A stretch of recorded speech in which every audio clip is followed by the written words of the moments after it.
I took travel. In 2016, I had a stroke, so I had to close my catering company. I've been a chef over 20 years, and I needed a change in career. It was challenging, and I was real nervous and really scared because here I am learning all over again, and I wasn't sure if I would be able to do it.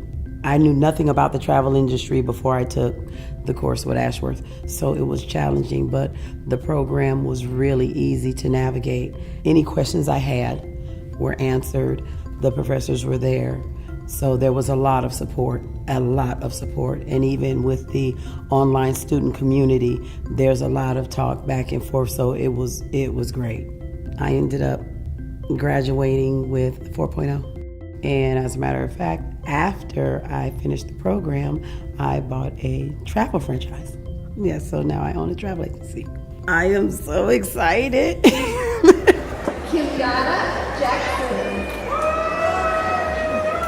I'm so excited. I'm just running around taking pictures, just taking it all in, meeting great people, other graduates, the staff. It's everything that I thought it would be. Anyone who's thinking about taking any course, I would say do it, and don't let anything stand in the way, whether you have a stroke or you have a disability. Don't worry about that, and you'll come out on top. The future looks awesome.